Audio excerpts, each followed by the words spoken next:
It's time to say goodbye to the 10th generation Honda Civic, and with it, the absolutely epic Civic Type R. This is the fastest, best handling, highest performing Civic that Honda has ever made.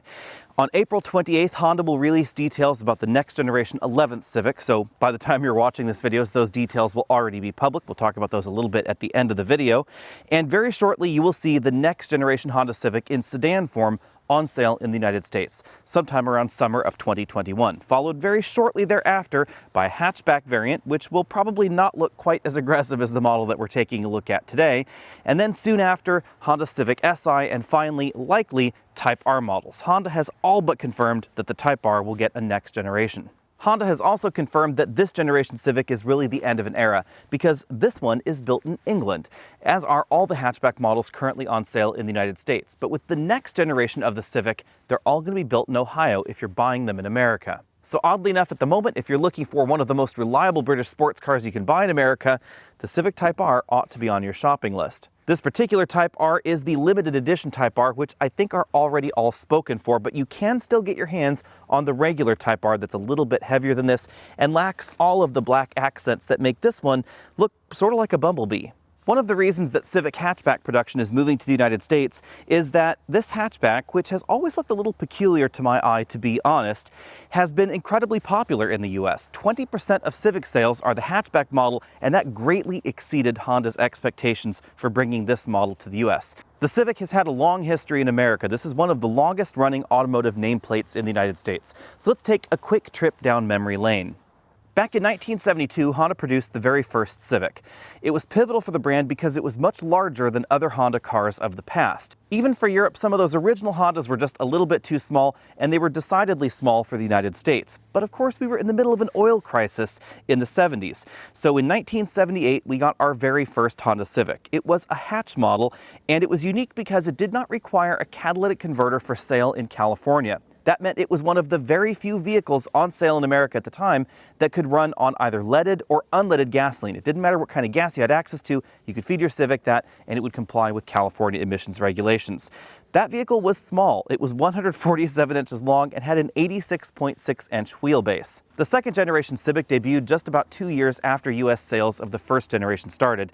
It was a 1980 model year vehicle, and it was a short model year. It ended in 1983 with a third generation 1984 Civic. And every generation of the Civic essentially has gotten bigger and more powerful and more comfortable and more luxurious and sportier than the version before. By 1986, the Civic proved popular enough that Honda moved production to their Ohio factory, where the Honda Accord had started production a few years earlier. The fourth generation Civic is the one that I remember most from my childhood, but for this story, the sixth generation is the most important. That's when we got the first Honda Civic Type R back in 1997. We then had a second generation Civic Type R, a third generation Civic Type R, a fourth generation Civic Type R, but oddly enough, it wasn't until 2017 that the next generation Type R actually came to the United States. So this is the first Type R sold on these shores. If all goes well, there will be a sixth generation Civic Type R in the United States, but Honda has not said whether it will be a sedan or hatchback or possibly both.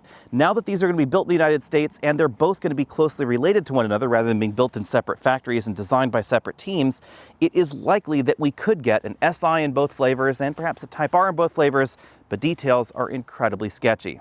Now back to the Bumblebee in my driveway. Honda made a ton of modifications to the Civic in order to turn it into the Type R. So this is not simply a more powerful engine under the hood and some grippier tires. There are a ton of aero treatments up front, around the sides, and in the back. We have unique wheels, tires, massive Brembo brakes, and really low profile tires. These are 30 series tires wrapped in 245 with rubber. I suspect you could fit slightly wider tires on here if you wanted to, but it might ruin the look that we find in this model. Worth noting that these wheels are very easy to curb. Most of the Civic Type Rs that I see out in the wild definitely have a lot of curb rash on the wheels, so that may be one reason that you might want to upgrade your tire size to perhaps something that's a little bit wider and would offer a little bit better protection. These are also really grippy tires. These are Michelin Pilot Sport Cup 2 tires. These are one of the grippiest tires currently on sale, and you'll find them on a Honda Civic. Due to the design of a vehicle like this, where the body is also the rear fender, they weren't able to just change the stamping here. So we do have a little bit of a tacked on fender flare there, really wide tires again, and of course this massive ridiculous spoiler on the back. And when you take a look at it, this is not just one spoiler, this is actually a double spoiler arrangement. So we have this one on top in yellow and black, and then a smaller one below still in black. This is basically the same spoiler you find on the regular versions of the Civic hatch, and then they add on this bigger wing on the rear. Some spoilers are just for show, but because Honda decided that this needed to be a very track-capable car right out of the gate, this one is fully functional. And we have some aero treatments right up here to help smooth out the airflow before it hits those spoilers. And then down at the bottom, there are a ton of aero treatments as well. All of the ins and outs and the grates and the vents and everything going on back here does make this a little bit tricky to clean, so definitely keep that in mind. At the bottom of the rear bumper, we have a very distinctive 3 exhaust tip setup. This is a passive exhaust system, although it is essentially valved. But unlike a traditional valved exhaust setup, we don't actually have physical valves blocking anything off. Instead, Honda uses aerodynamics to change the way that exhaust gases interact with the exhaust tips and the components of the muffler system inside. One of the cool things about the system is that depending on the aerodynamic flow, the flow of the center exhaust tip can actually reverse, and air may end up getting sucked in there as it's coming out of the outer 2 exhaust tips. Honda does this to quiet things down and remove the mechanical complexity of a valved exhaust setup. Under the hood, we find a unique turbocharged 4-cylinder engine. This 2-liter turbo produces 306 horsepower and 295 pound-feet of torque. Power is routed to the front wheels only via a 6-speed manual transmission. That makes us a little bit different than the competition, which generally has automatics or dual-clutch transmissions available and all-wheel drive available. Honda decided that they didn't want to add the weight and complexity of all-wheel drive to the Civic because that would have affected 0 to 60 performance, quite logically. No one knows exactly what the next generation Type R holds in store for the Civic lineup, but all-wheel drive would be an interesting option because 306 horsepower is just about the limit for a front-wheel drive vehicle. Honda really tries to tame that down by the wide tires that we find, the grippy tires that we have, and of course a standard limited slip differential in the front. But as I said, the logical reason for front-wheel drive only is curb weight.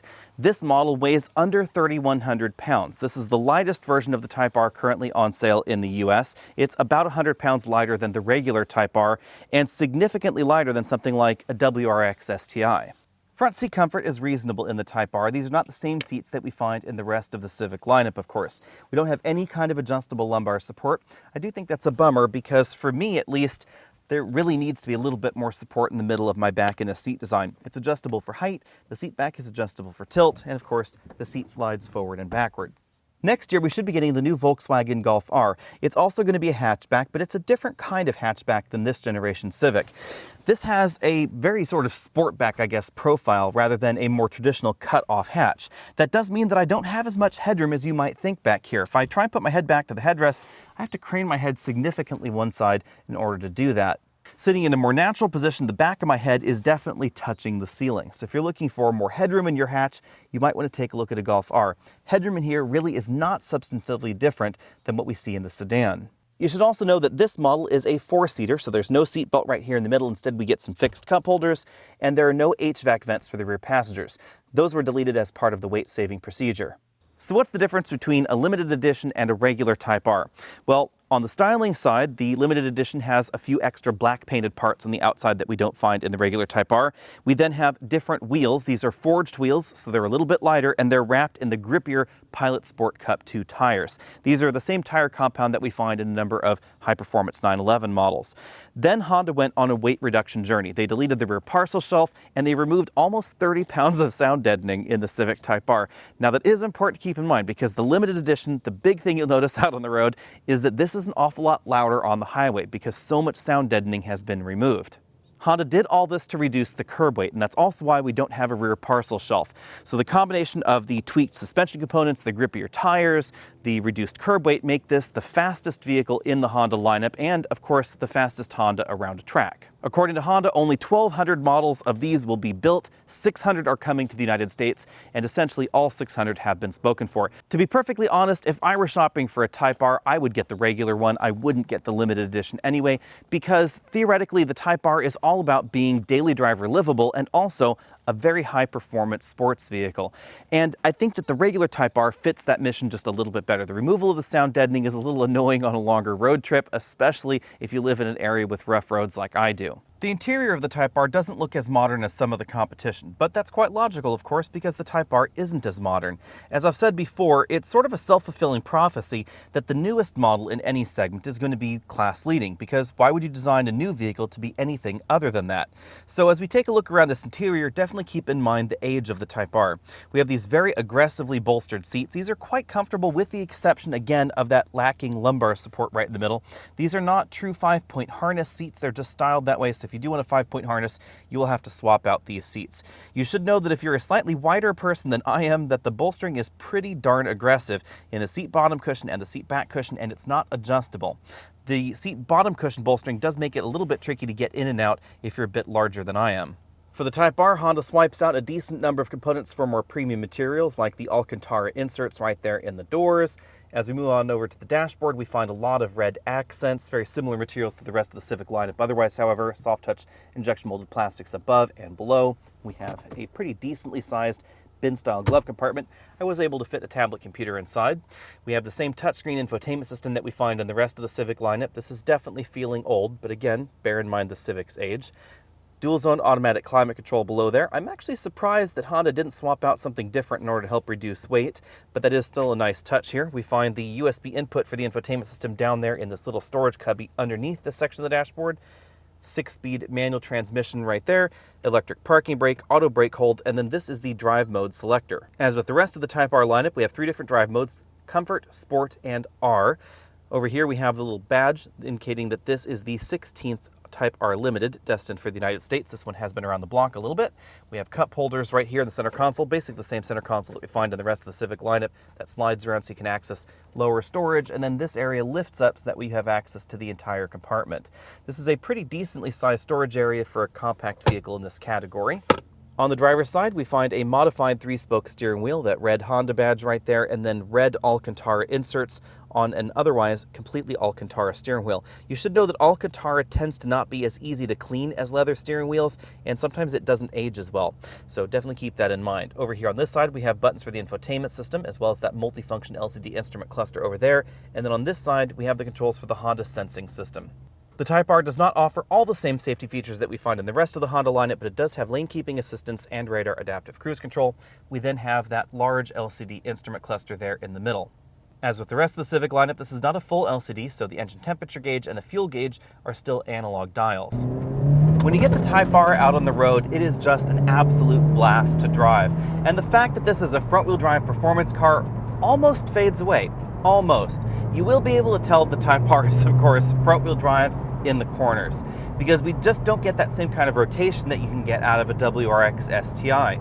But Honda has all but managed to banish torque steer. It is still noticeable. If we're in this corner and I dig a little bit deeper into the throttle, you will feel just a little bit of it, but the sheer levels of grip and the limited slip differential and the suspension design of the Type R really almost remove it.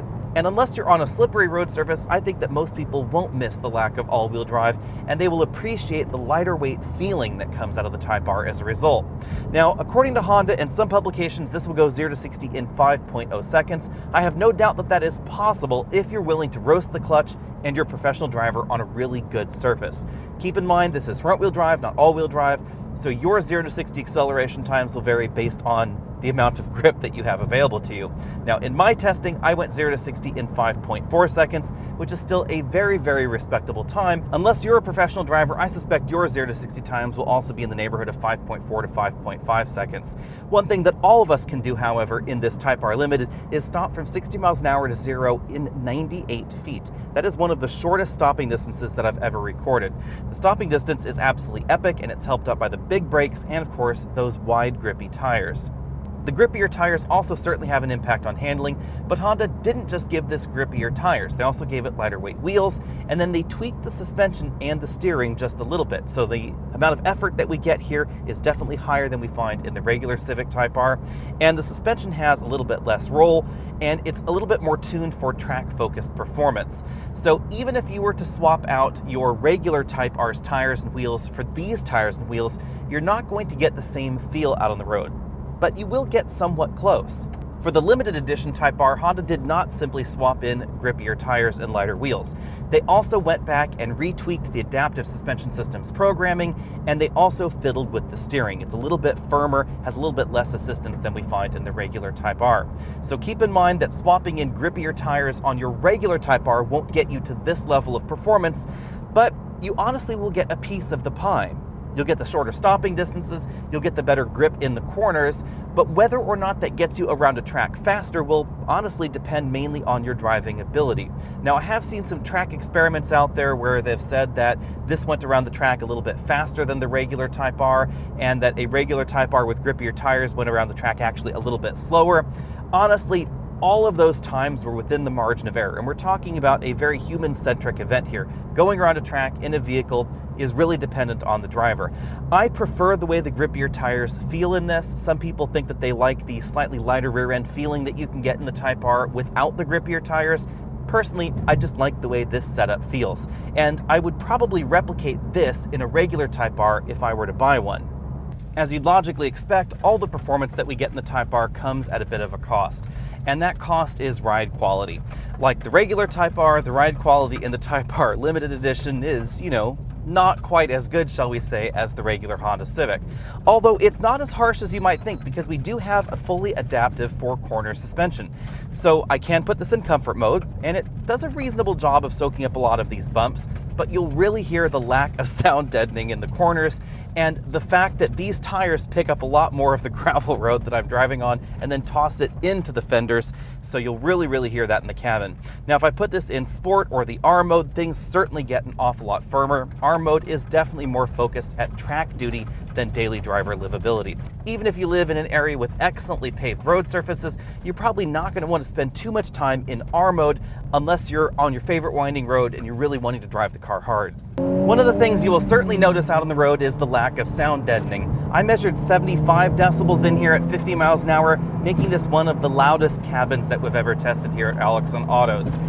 And that is not just because of the tires, although I'm sure the tires have an impact on that. It is entirely due to the lack of sound deadening. We hear a lot more of the engine roar here in the cabin. It's fairly pleasing, but we also get an awful lot more road noise, and you will certainly notice that if you're out on the highway. At 70 or say 72 miles an hour, this is significantly louder than a regular Honda Civic, so definitely keep that in mind. I'm not entirely clear how important fuel economy is in a vehicle like this, but over a weekend of mixed driving, I've been averaging about 19 miles per gallon. That's an awful lot better than I had expected based on how I've been driving the Type R. This is just so much fun to drive hard.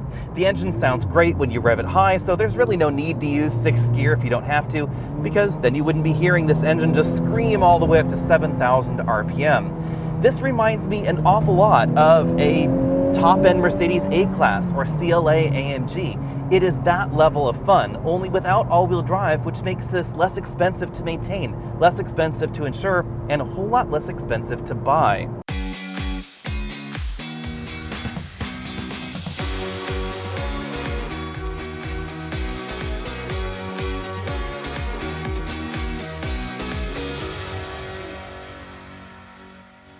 Assuming you can find a dealer to sell you a Type R for MSRP, theoretically, the regular Type R is just under $38,000, and this one is about $6,000 more expensive. Is this worth the extra $6,000? Unless you plan on tracking your Type R every single weekend, I would say absolutely not. But I would say that this Type R without the additional performance bits is worth every penny of $6,000 more than MSRP, even if you have to pay that over the sticker price in order to get your hands on a Type R. The Type R is just an absolute blast to drive. This is certainly worth $45,000 if that's what you end up having to pay in order to get your hands on a regular Type R. It may not be all-wheel drive like we find in the upcoming Golf R. It may not be all-wheel drive like we see in the WRX STI. And even though this interior is definitely feeling a little bit behind the times for this segment, it is certainly more modern feeling than the one in the WRX STI, because oddly enough, that has actually skipped a generation. It's not based on the current generation Impreza, it's based on the previous generation model. Of course, if you can wait and you don't need a Type R right now, then you might want to hang on because the Type R is rumored to come back. Honda has not been official about that, but they've dropped some incredibly broad hints that we will see an 11th generation Civic with a Type R model in the United States. Exactly what it will look like and how much power will it have, we don't know any of those details yet, but you can bet that it's probably going to be the next level of performance from the one that I'm driving today, which is again already an absolute blast. Quite simply, if you're looking for one of the most fun vehicles you can buy for about $40,000, that is certainly going to be the Honda Civic Type R. And even though the new Civic is going to be out there on the ground very, very soon, Type Rs may continue to be found on dealer lots a little bit into the production of the 11th generation Civic after production officially goes offline for this model. I would probably still buy one of these over the WRX, over the current generation Golf R. Now, the next generation Golf R is also going to take things to a ridiculous next level of performance, so I'm really excited to see what Honda has cooked up to compete with that new Volkswagen. But at the moment, I would probably buy this over the Golf R, mainly based on the cost of operation, cost of insurance, the fact that this is going to be easier to repair, and it's probably going to last a little bit longer. Be sure and let me know what you think about all that down there in the comments section below, and stay tuned for the 11th generation Civic coming up soon. I'll see all of you later.